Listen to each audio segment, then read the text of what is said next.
Welcome in to News and Views with Tom Lamprecht. The stories you've heard and the ones you need to hear. Facebook initial suspension of President Trump was correct, but also we're saying that an indefinite ban was not acceptable. Mr. Trump should not automatically get back onto Facebook and Instagram. We really ought to get vaccinated. In good news, the models projected a sharp decline in cases by July 2021. We have more than enough supply for the American public. Your life, your values, your voice. This is News and Views with Tom Lamprecht on Talk 96.3 and 103.7. All right, welcome in. It is Tom, Benny, and Clark, and you, and happy Cinco de Mayo, a holiday celebrating the creation of Mexican beer. Margarita Day. I asked somebody, I won't mention the name, they're probably listening, what Cinco de Mayo was. Is that the day celebrating the creation of Corona beer? Might as well be. Pretty close.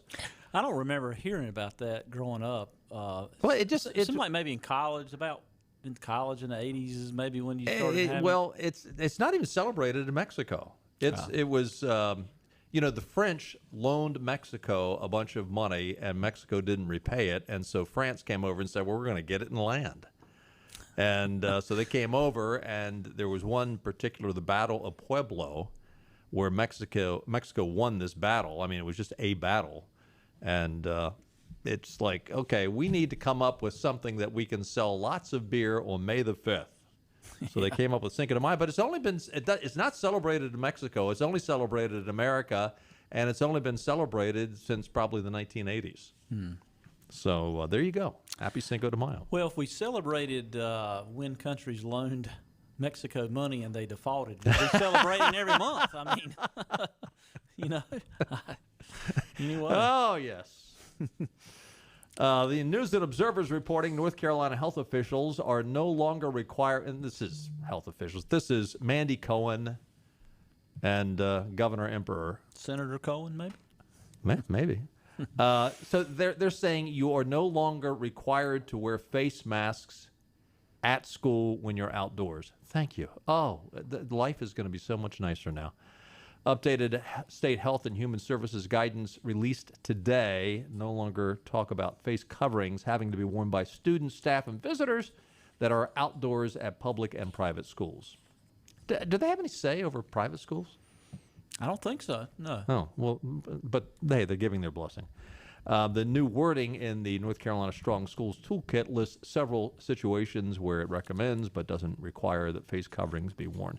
You know, it's really interesting and I think somewhat gratifying to see a lot of pushback on the likes of Governor Cooper and his kind. Americans are starting to say, screw you. We're going to do what we darn well please. Mm-hmm. And now, some have said that all along. I mean, we've had stories since the beginning of the shutdown where people have said no. I mean, you know, they went along with it for a few weeks, even a couple of months. You know, there's stories of the gym up in New Jersey. But people are just fed up with it. Yeah, and I got friends that's never complied. I mean, they would walk into a business, and when they were stopped and said, you know, you got to have a mask come in, they can just quit doing business there. Which, well, you know, I respect a business owner to be able to make that to decide what he wants. Yeah. But quite frankly, you could just say, well, I've got a religious exemption, and they probably would say, okay. Yeah, I've actually seen people walk into stores. I've got an issue, and just keep walking. You know? Well, you know, some of these kids have gotten pretty significant rashes on their faces, right? Yeah. And these little kids having to wear these masks for 8-10 hours a day is ridiculous. Well, the mask outdoors thing was always ridiculous, and I thought it was dangerous for athletes. And you know, we maybe had the story about a runner somewhere. You know, she fell and really was hurt pretty bad because she passed out. But I can't remember if it was the CDC or the WHO. Maybe the WHO recently said that few, if any, instances of outdoor transmission for short-term contact.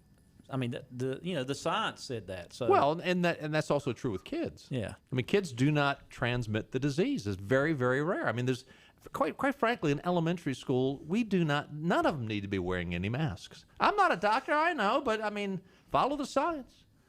The News and Observer is also reporting, speaking of COVID, Republican lawmakers want to make sure state and local government employees won't face retaliation if they refuse to get vaccinated against COVID-19. Now, the question is, will they come down with a passport of some sort on the state or the national level? House Bill 686, of course, in Florida, DeSantis has already signed this bill. The legislature passed it. He's signed it.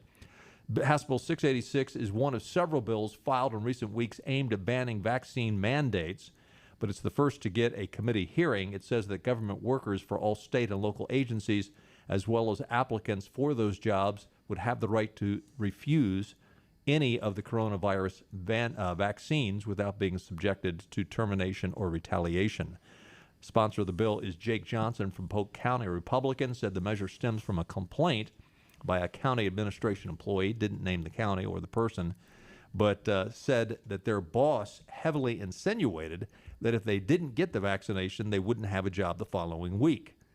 But the North Carolina Department of Health and Human Services has concerns, well, there's a shocker, about how the bill would affect its operations. DHHS Assistant Secretary Matt Gross told the House State Government Committee that it would conflict with the federal rules for infection control at state-operated facilities. He explained that workers at state-run health facilities are required to have certain vaccines. Okay, well, they're not required to have all vaccines. So why is COVID-19 suddenly required? Isn't it interesting, though, that the insinuation from the assistant of the DHHS agency here in the state is, we might not be able to pass this because we might have to mandate this. I mean, it's just an insinuation, but nonetheless, it's there. HB 686 also says that unvaccinated people couldn't be banned from entering government-owned buildings, including those on schools and university campuses. Pass it.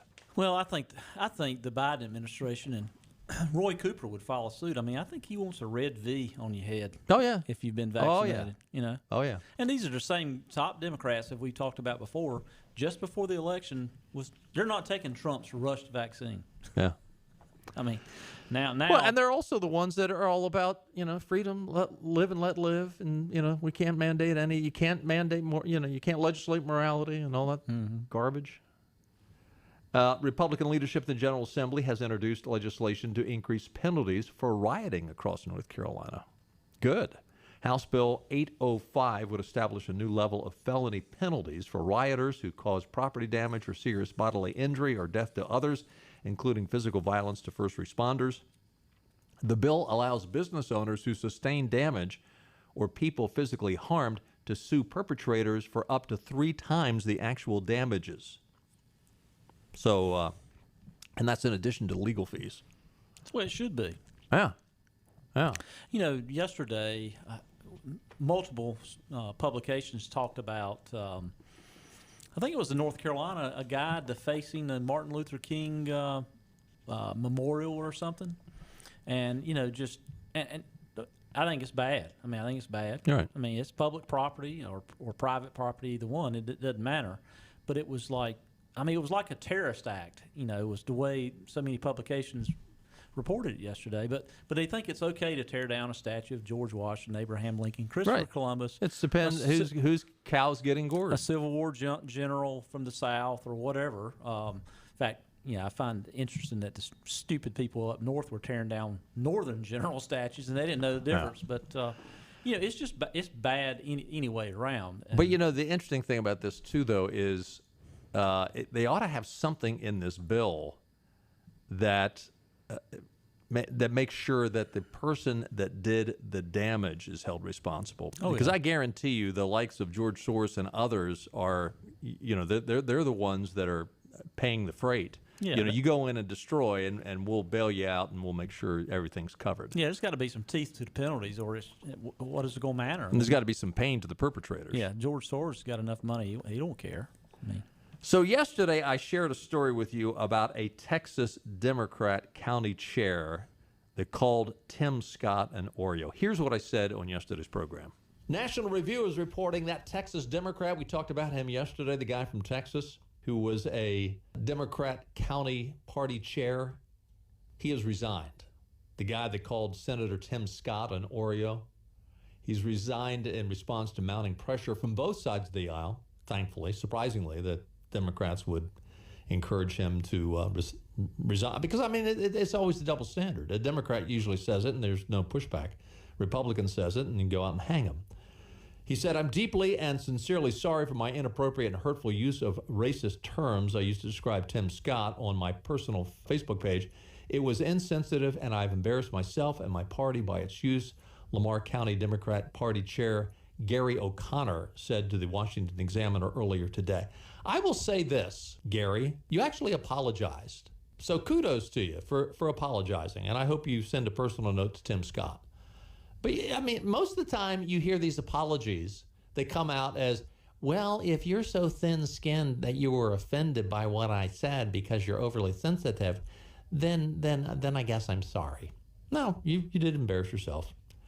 As a result, he said, I feel compelled to offer my resignation as the chair of Lamar County Democratic Party for consideration by the County Executive Committee. O'Connor said, I was going to say my hunch is they'll accept it. Who knows? Guess what? They didn't accept it. This is unbelievable. A Texas congressman is introducing a resolution condemning the Democratic Party in the Lone Star State for the response to a party official who was allowed to keep his position after calling Tim Scott an Oreo. Freshman Representative Pat Fallon of Texas introduced a resolution today, blasting the Texas Democratic Party for their refusal to condemn Lamar County Democratic Party Chair Gary O'Connor's racist remarks. You know what? You can't make it up. Yeah, you know what the most interesting thing about that little segment was? You know you have arrived on the radio when you do a show based on something that you said that was so profound the day before. I mean, that's Rush Limbaugh type stuff there, Clark. Get him a golden microphone. Give me some spray paint anyway, right?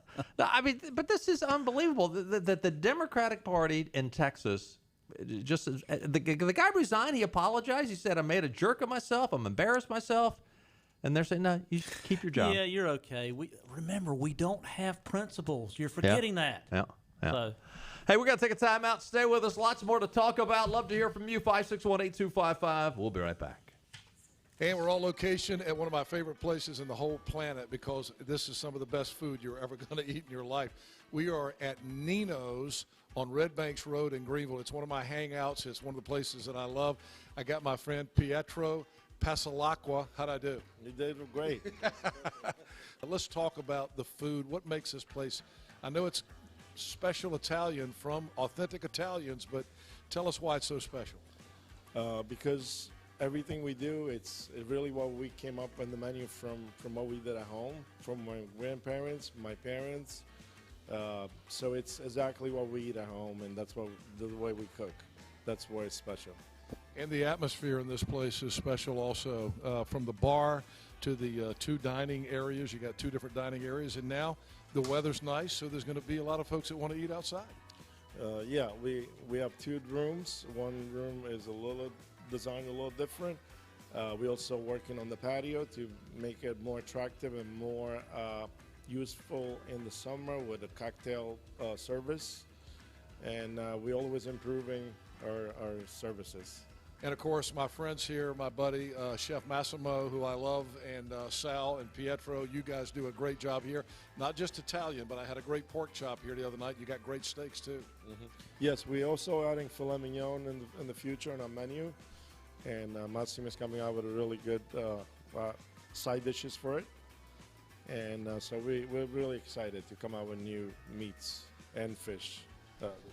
All right, Nino's on Red Banks Road in Greenville. Same people that give you Marabello's and the great pizza that you get at Marabello's, but this is fine dining at Nino's. If you haven't been here, you don't know what you're missing.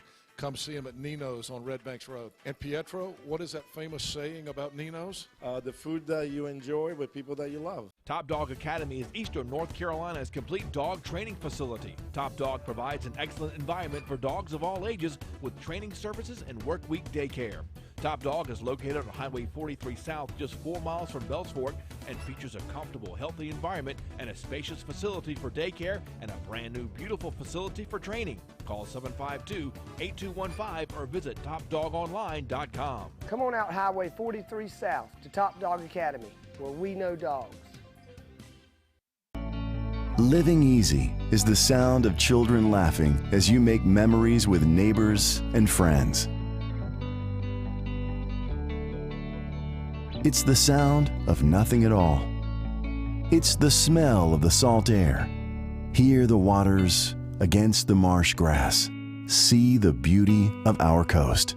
Bow Coast, located in Beaufort, North Carolina. Back to news and views. Talk 96.3 and 103.7. 20 minutes past the top of the hour, taking a look at your weather forecast. A chance of showers and thunderstorms mainly before 11 o'clock tonight. Otherwise, a chance of rain is about 40%, so we might see some. Thursday looks pretty good, mostly sunny, the high near 72. And Friday, there's a chance of showers, 40% chance, and it's going to be cool. High on Friday is only going to be 69. And weekend, though, looks pretty good for Mom's Day. Don't forget to get your mom something special. I'm glad you said that. I got to get my boys, and we got to go out and do some shopping. We were talking about this last night. This is the 17-year cicada emergence across the United States. And for some people, it'll be the first time they ever go through this. I looked at it and came to the conclusion this will be my 4th time. But, and it basically is the cicadas come out. They'll be seen in about 15 states, mostly on the East Coast, from Indiana to Georgia to New York. The interesting thing about this is when I was growing up outside of Baltimore, for some reason, and I've been through one of these here since we've lived here. In Maryland, it was so much worse. I can remember coming home from school in high school, and literally it would be like walking through snow, but it would be dead cicadas on the sidewalk. It's funny you say that. When I read that article this morning, one of my best friends is from Maryland, and he used to talk about that, the cicadas, of how much there were. And I remember as a kid, the first time I experienced as a real little kid, grew up out in the country here in Eastern North Carolina, and they were everywhere. And I expect I'll see them again. I live outside on a farm. Depending where you live, and it's heavy wooded areas apparently is worse because that's me. Well, what they do is they come out of the ground, they go up on top of the trees, they shed their shells, they go up on top of the trees and they mate and have a little romance. Yeah, a little romance, and then the eggs fall and they go back. The grubs go back into the ground and live there for 17 years, and then come back and do it again. So apparently, bug sex is pretty exciting, I guess. Oh my! Benny needs some more excitement in his life. Every 17 years, they don't get to it. Well, It must not be that exciting. That's true, but a lot of build-up frustration. Who knows? All right, sorry, I digress. A federal judge has tossed. This is a big story because the libs and the COVID authoritarian Nazis were all about this. A federal judge has tossed the eviction moratorium enacted by the Centers for Disease Control, the CDC, amidst the COVID-19 pandemic. So this was basically a ruling by the CDC that the federal government let stand, saying that during COVID, you can't evict anybody for not paying their rent, which is mind-boggling. Well, you either have property rights or you don't. I mean, how can the government just arbitrarily take over property? Well, now, if the government wants to come in and say, we'll pay for it, I mean, that's just as bad, but that would be something. But they're just saying, no, you don't have to pay for it.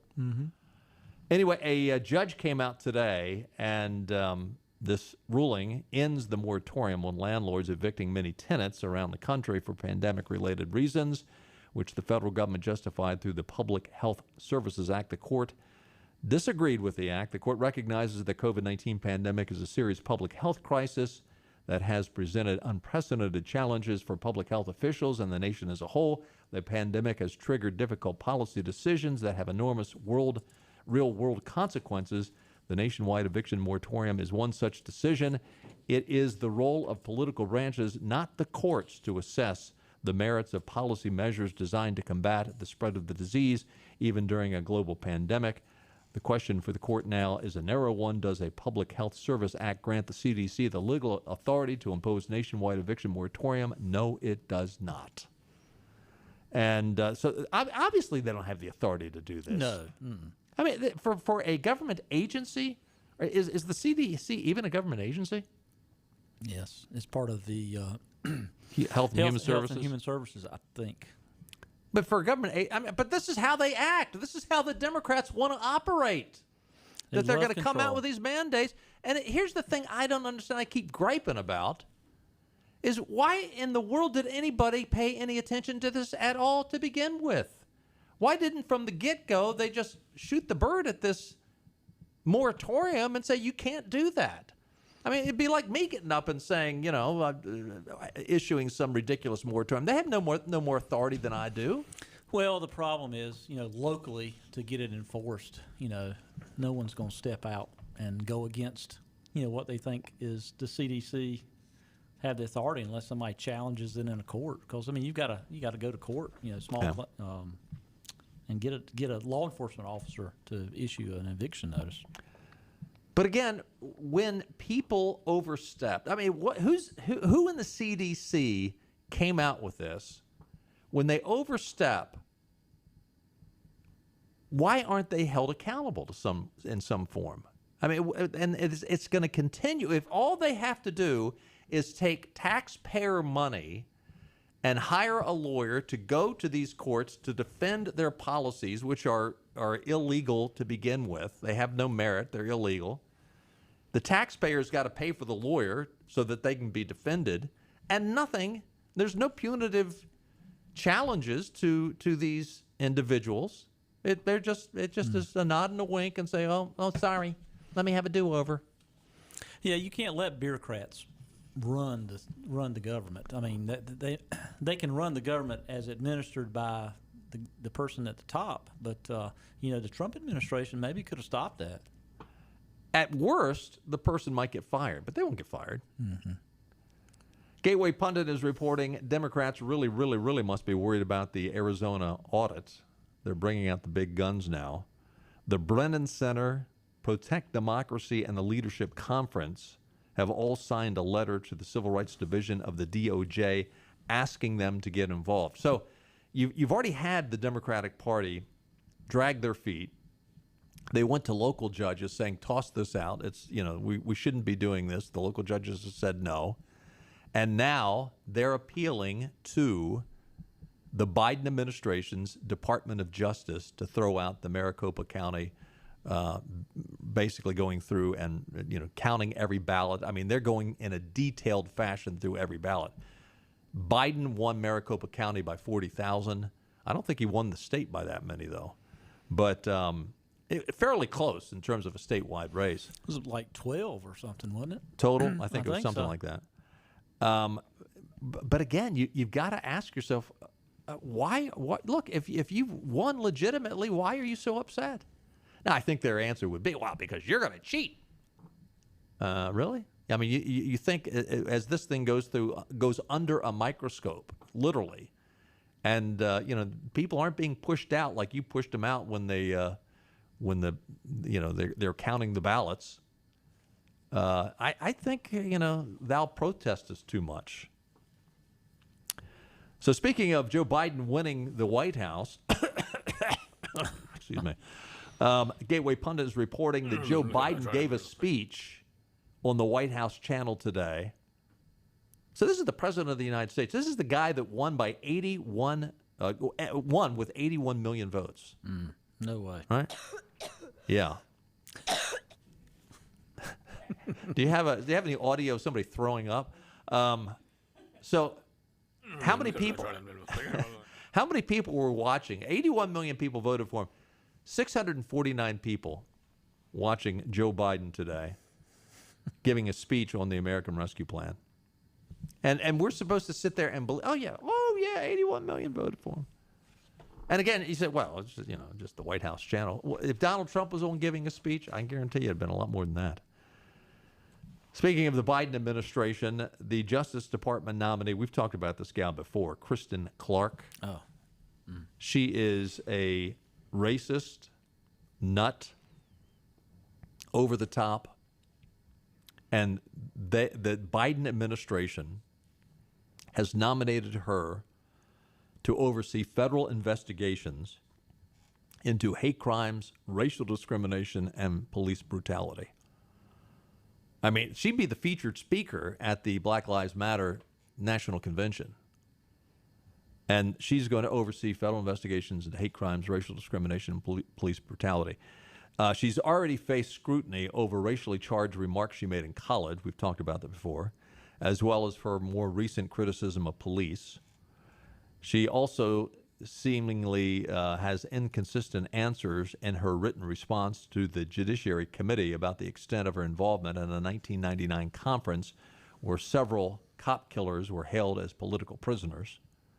Clarke targeted Joe Manchin and Lisa Murkowski over their votes to confirm 2 Trump nominees.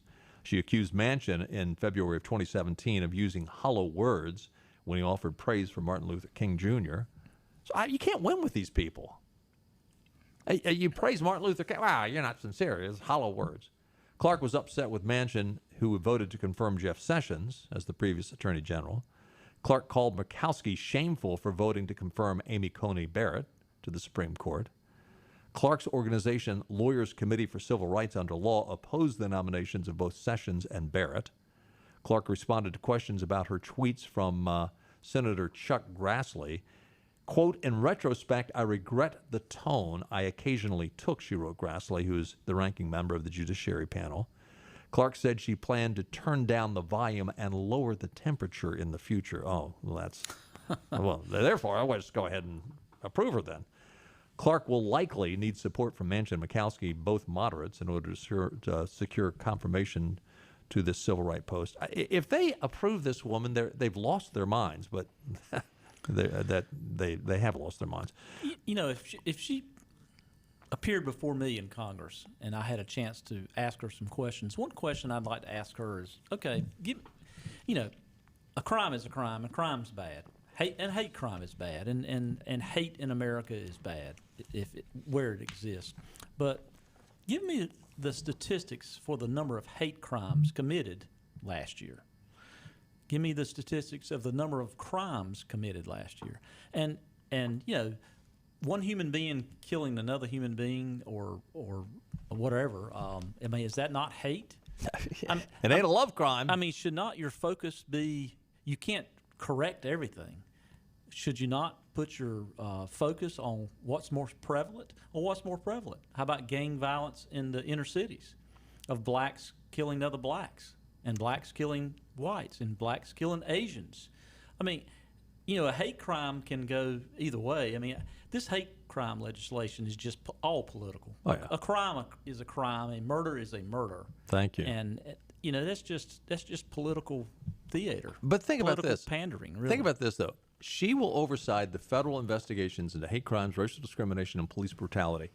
When the Jussie Smollett situation exploded, she immediately was all about Jussie Smollett. And I mean, and look, I have no insight. I don't even follow Jussie Smollett. I haven't even seen him act on any of these programs or movies he's been in. I'd never heard of him until this. But as soon as that came out, it was like, there is something really fishy about this. She immediately got on the Jussie Smollett bandwagon and, began to protest about how horrible these 2 white people were in, quote, Trump hats. They came in and put a noose around Jussie Smollett. She came out later after it, she made a total jackass out of herself. She said, quote, "Like many others, I fell for Mr. Smollett's hoax, and in retrospect, I regret having made that statement. Hoaxes distract attention away from the real incidents of hate crimes, which are a growing threat to our country." Well, here's the point, though. If you were in charge and you would respond now as you responded then, I mean, really, what have you learned? I mean, you have a life history of this overzealousness to assume, to affirm the, Black Lives Matter critical race theory that all white people are guilty and all black people are the victims. I mean, you're following their playbook, and yet you're supposed to be in charge at the Department of Justice? It boggles the mind, and it even boggles the mind more that Joe Biden's not in charge.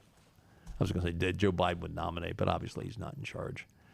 Well, she learned from the best, President Obama. President Obama and his administration, I mean, he really started this, guilt before anything's known. Back when the famous beer summit? The professor up at Harvard. The professor up at Harvard was, trying to break into his own house. And before Obama knew one thing about the case, he's all over. 15 minutes after it happened, he's up in front of the camera saying the police acted stupidly. Well, he was the only person acting stupidly for prejudging something before the investigation was known. Well, remember, too, after Jussie Smollett's whole fiasco happened, or Juicy Smollett, as Dave Chappelle calls him, the local prosecutor there, Kim Foxx, she basically wanted to sweep the whole thing under the rug. Oh yeah, and then she was called in, and again, this woman who wants to be in charge of hate crimes, racial discrimination, and police brutality at the Department of Justice, Kristen Clark, she immediately came to the defense of Kim Foxx, and again proclaimed. Now this is after we knew that Jussie had lied. And Kim Smollett had basically swept it under the carpet and said, "Oh, just go away, Jussie. We're not going to press charges or anything." And then when Kim Foxx got in trouble again, she goes and claims that this is racial discrimination. This is white supremacy. This is terrible bigotry against Kim Foxx because she's black. And you know who put Kim Foxx in office? George Soros, just like he did the district attorney in St. Louis, district attorneys all over the United States. So why is George Soros funding all these campaigns for these DAs? Good question. I mean, that's published fact. I mean, he's dumped millions into their races. Free Beacon is reporting, and this is Solyndra all over again. We talked last week about Jennifer Granholm. She was up for the energy secretary. And her financial ties to this electric bus company. Apparently, she's not the only one that is involved in this bus company, which the Biden administration is talking about a huge influx of money and contracts with this company. She's not alone. Nicholas and Joby Pritzker, members of the Illinois Democratic Governor Jay Pritzker's mega donor family. That's all you need to know. I could stop right there. Yeah. Mm-hmm. They own nearly 12 million shares of ArcLight through their venture capital fund, Teo Capital. ArcLight in January announced a $1.6 billion merger with Proterra, that's the bus company, which will see the electric vehicle manufacturer go public in 2021. Granholm served in Proterra's board for nearly 4 years and still holds up to $5 million in company stock. National Economic Council Brian Deese is also tied to Proterra through BlackRock. Nicholas Pritzker and his wife Susan are prolific donors to the Democratic candidates and causes. In the 2020 cycle alone, Susan Pritzker, a Teo Capital director, was the 95th largest donor in America. She contributed more than $3 million to Democrats. Her husband, Nicholas, gave $1.9 million to Democrats in direct contributions, including maximum contributions to the Biden campaign. And yet, the Biden administration is talking about investing billions of dollars into this, into buying and forcing the purchase, basically, through legislation, just a huge windfall to this Proterra. This is Solyndra all over again. Mm-hmm. And how do they possibly do all this with a straight face? It's mind-boggling. I did a little research on the, I forget her name, but the one that was up for Energy Secretary you just mentioned. Anyway, Jennifer Granholm. Yeah, she was former Michigan governor, I believe. I think that's right. Yeah. And you look at her background. Again, Detroit, where the Pritzkers are from. Yeah, to be the Energy Secretary, she has no experience in that. It's just ridiculous. Other than, she's invested in this company that you're talking about. I mean, that's her energy experience. It's a scam. It's another case. It's a shell game. It's another case. They're taking money and putting it in one pocket, and they'll give it back again. I mean, it's the same thing that Solyndra. It's the same reason they want to push the unions. Yep.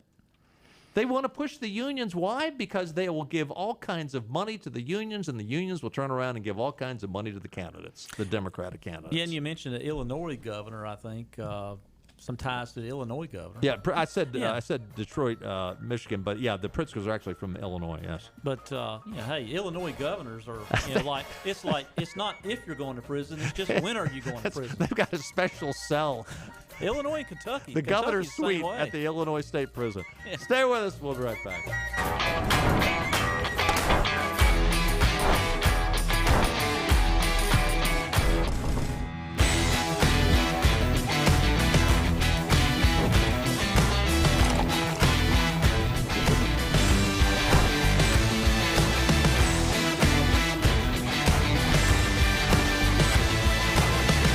Break the chain. Eat local. Tiebreakers. Hey, this is Hank Hinton back here at Full Service Flooring in Winterville. I'm here today with Corey Little, who's the operations manager here at Full Service Flooring. Corey's been here 6 months, but you've been in construction a long time. Tell us about what you do here at Full Service Flooring. Yeah, I got over here about 6 months ago. I've been in construction for, like I said, a little over 20 years, and I've known Tim for a long time now, and he's brought me over here to see what new kind of things I can bring to the store and to our customers. And I'm in charge of scheduling, and I don't know what else. I'm in charge of everything. It seems like we work together as a team and try to pull it all together. I might do a measure one day and do a commercial floor the next day, but we just kind of all work together and pull it all together at one time. So what's new in flooring? What is the hot new thing? The hot new thing's LVP or LVT, depending on what you're looking for, which look you're looking for.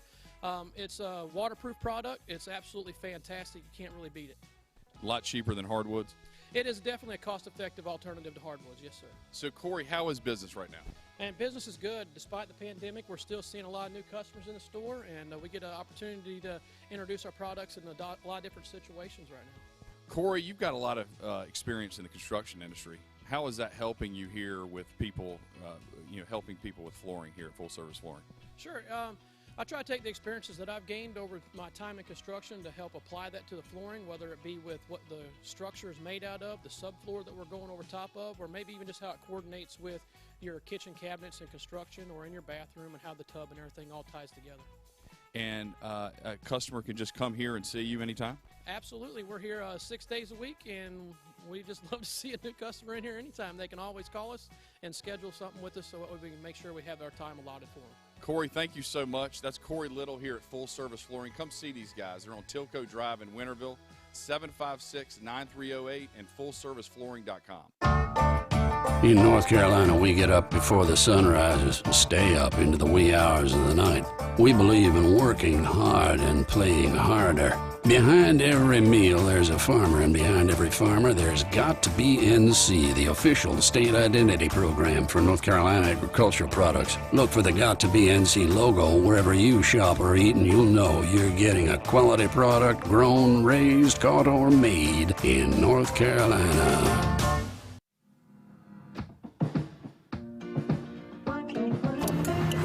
Back to normal means back to eating out. Where do you want to go? I don't know. Where do you want to go? Back to the gym. Sir, there's no smoking on the treadmill. Back to smelling your coworkers' lunch. Who cooked fish in the microwave again. And back to wasting time in traffic. Our updates and alternates. We get you back to the good stuff. Go, son, go! Welcome back to News and Views on Talk 96.3 and 103.7. Welcome back in. 16 minutes before the top of the hour. Talking about some of these questionable folks getting approved by the Senate to serve in the Biden administration. Benny and I were talking during the break. John Brennan was quoted last night. Not sure if it was pre-recorded or if it was live, but you've got that quote from John Brennan, who was, and by the way, we're saying, this administration, every day that goes by, it is pretty obvious that this is Obama 2.0. But what did John Brennan say? And John Brennan was Barack Obama's CIA director. Yeah, I think that's right. Yeah. Well, he was being interviewed on MSNBC, and he said, John Brennan says, I know looking forward that members of the Biden team who have been nominated or have been appointed are now moving in laser-like fashion to try to uncover as much as they can that looks like insurgency movements that we've seen overseas, where they germinate in different parts of the country and they gain strength, and it brings together an unholy alliance, frequently of religious extremists, authoritarians, fascists, bigots, racists, nativists, and even libertarians. What's so unbelievable about that is, except for that last description of who he says is involved with these movements, that would be the perfect description of what we saw last summer taking place in Portland and other cities as Black Lives Matter and Antifa and others burned down cities. But isn't it interesting how guys like John Brennan will come out and project exactly what the liberal progressives are doing and projecting that onto conservatives? And I've got to look back at January 6th, and I know that there were conservatives that were overly zealous and went into the Capitol. I know that. But for the life of me, I look at what happened, and I just have to believe, and again, we've talked to others. We had Jeff Moore on this program. He was up there. I have to believe that while there were conservatives that went in, that there was a push by progressives to get them in just for this, just so they could take that kind of situation and say, oh, see how bad they're rioting. See, these are domestic terrorists that we've got to deal with. Yeah, I would like to know the young lady that was killed at the Capitol, the only person that died. Babbitt, is that her name? Ashley Babbitt? Something like that? That sounds right. Yeah. The video of that happening was on very quickly the day of all this happening, and you don't see it much anymore. You cannot find it anymore. But I saw the actual time when she got shot, and she was not a threat. She was not a threat. I would like to know what the rules of engagement were, which I know what they're supposed to be, and the fact that they're not bringing that up, that there should be at least more of an investigation. Yeah. Unarmed, a woman coming through a small space, and there are other police there. It's well, I don't know if there'll be an investigation or not. Just sort of like I think they've already concluded it, and nothing. No there charges. there. Yeah, no there there. Town Hall's reporting Coca-Cola. A lot of people are really ticked at Coca-Cola. They used to like to drink a Coke. We boycotted them in my house. Pepsi's just as good. Be honest with you, this choice is just as good as. Be real honest with you, those sugary sodas probably aren't good for you anyway. But Coca-Cola has found out that there are other people that were drinking their products besides the woke. And apparently, woke Coke. If you want to go broke, go woke. They're understanding that real clearly now, apparently. There was an individual who was just went with he was the general counsel for Coca-Cola. See if I see his name in here. He was Bradley Gayton. He abruptly resigned last month in April, just a week or so ago, after intense backlash and court rulings saying that their woke policies that they were mandating on their employees, no, you can't do that. And anyway, to make a long story short, the New York Post and Town Hall are both reporting that this guy is gone, and Coke is now backpedaling their woke as quickly as they can. So it's going to be interesting to see how many other corporations end up following. But I mean, like you, there are. Now, I wasn't consuming Coke products anyway, but like you, there were literally hundreds of thousands, if not millions, of people that said, you know what, there's plenty of things to choose from. Oh yeah, we don't have to buy Coca-Cola. I have that on a number of products. I've changed my. Oh, listen, I love Starbucks coffee. I haven't had a Starbucks in 3 years. Neither have I. Black Rifle Company. There you go. So can I say hey, that? Yeah, can absolutely. I say that? Absolutely. Can I say that? Absolutely. Hey, we got to take another time out. When we get back, this Brandon Mitchell, he is the juror that, one of the jurors that convicted Derek Chauvin. He might be in trouble. Talk about that when we get back.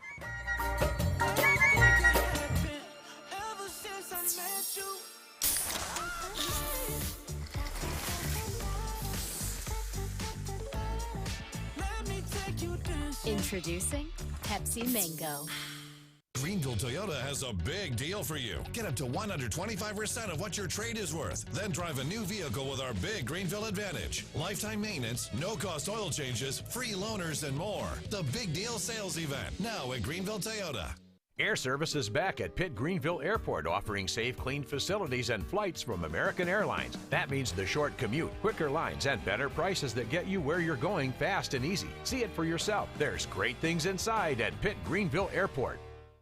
Sawyer's Fun Park in Winterville is now open. With over 40,000 square feet of family fun, daily money-saving deals, and a full-service restaurant, Sawyer's Fun Park is guaranteed to have something the whole family will love. Test your ninja skills on our 2-story obstacle course or head over to one of our 5 rock walls and race your friends to the top. And when you've worked up an appetite in our laser tag arena or our one-of-a-kind ropes course, grab a table over at the restaurant and try our world-famous Southern Monster Fries. Reserve your spot today at SawyersFunPark.com and come join in on the fun. My name is Dr. Neeti Armistead, Chief Medical Officer for Vidant Health. The following simple steps will help keep you and your community safe. Stay home as much as possible, wear a mask when out in public, avoid large gatherings, practice social distancing, and wash hands often. It's also important not to delay needed care. Vidant has taken important steps to provide you and your family with a safe environment. Learn more about COVID-19 and Vidant's response. Call 252-847-8000 or visit vidanthealth.com/COVID-19.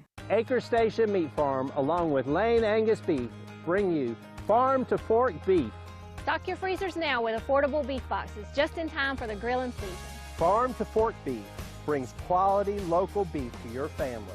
From your traditional butcher shop, Acre Station Meat Farm. Come on down to Acre Station Meat Farm and find out why we're #1 in fresh cuts and friendly service.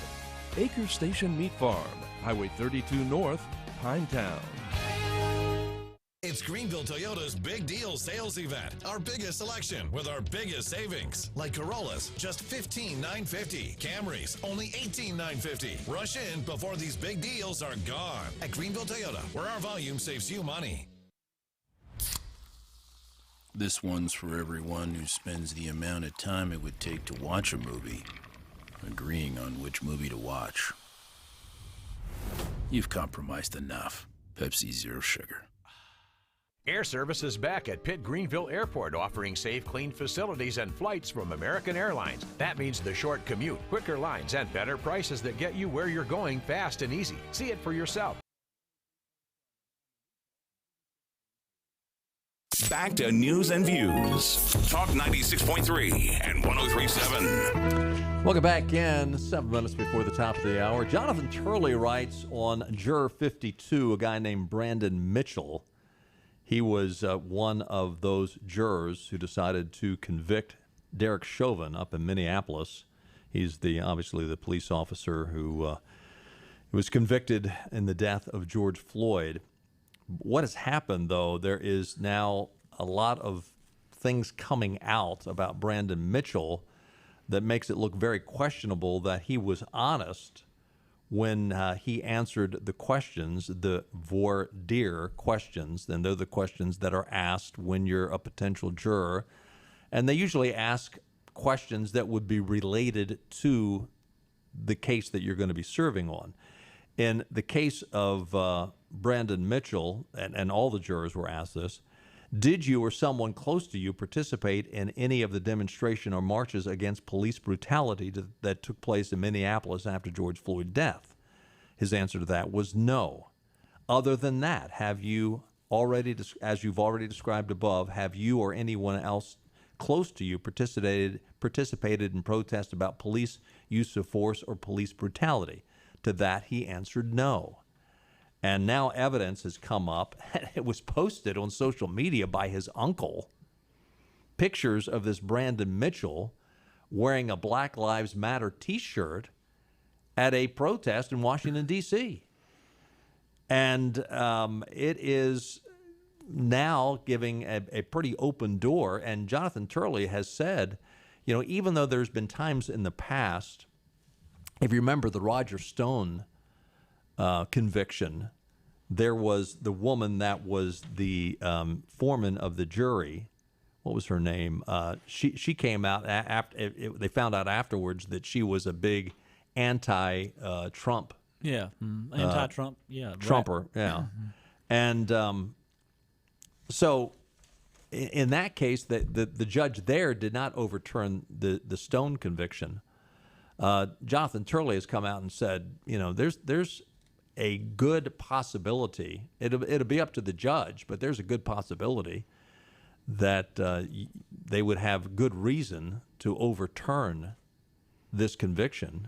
Now that there'd be another trial. He might be convicted again, but they might overturn this. When they question these potential jurors, are they under oath?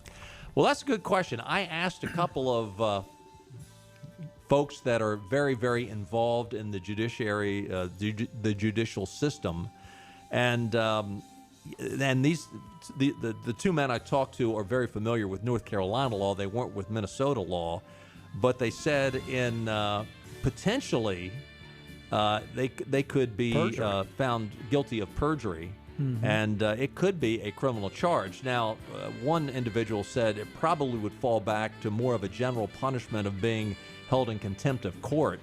But either way, Brandon Mitchell might find himself in legal trouble if they can indeed find out that, no, he was not on the up and up when he came out and answered those voir dire questions. So, hey, we got to run. Do it tomorrow. See you then. Bye-bye. Greenville Toyota has a big deal for you. Get up to 125% of what your trade is worth. Then drive a new vehicle with our big Greenville Advantage. Lifetime maintenance, no-cost oil changes, free loaners, and more. The Big Deal Sales Event, now at Greenville Toyota. In North Carolina, we get up before the sun rises and stay up into the wee hours of the night. We believe in working hard and playing harder. Behind every meal, there's a farmer, and behind every farmer, there's Got to Be NC, the official state identity program for North Carolina agricultural products. Look for the Got to Be NC logo wherever you shop or eat, and you'll know you're getting a quality product grown, raised, caught, or made in North Carolina. We're on location at Fabric and Home Furnishings, and I'm back with my friend Lisa Pendry. And Lisa's been telling me about all the great renovations that have been going on here in the store, and I've been looking around, and it looks fantastic. Tell us what you've done here. Well, we've knocked some walls down, we've painted, we've added some new vendors, lots of new exciting things going on. So we're making room for everybody to get what they need to transform their homes. Looks fantastic in here. Last time we talked, you were saying that you were able to deliver a lot faster than most other furniture stores. Is that still the case? It is. It's changed a little bit, but we're still looking at around 8 to 10 week delivery, and we do sell our floor samples right off the floor. All right, we always say that Fabric and Home Furnishings is more than just a fabric store, so tell us what the more is all about. What when people come in, what should they expect? Well, we love to get to know our customers. I have the best crew I've ever had, and everybody on my team is an interior designer. So we offer in-home design service, which we always have, but now they can each come out to your home after they work with you in here, figure out what's going on in your residence or your commercial property to pull it together and help you make everything beautiful. You got great folks here. I do. I can tell you, I haven't gotten to know them. It's like a family when you come in here, and Everybody gets along well, and you can tell that these guys and gals really know what they're talking about when it comes to interior design. They do, and that's really what makes us different. We offer complete in-home design service. We don't charge a by-the-hour fee. It's a flat one-time fee. We work with you in here, in your home, in your business, and help pull everything together.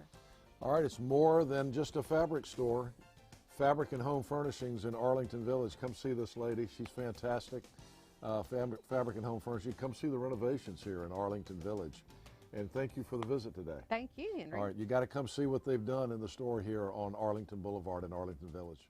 Greenville Toyota has a big deal for you. Get up to 125% of what your trade is worth. Then drive a new vehicle with our big Greenville Advantage. Lifetime maintenance, no-cost oil changes, free loaners, and more. The Big Deal Sales Event, now at Greenville Toyota.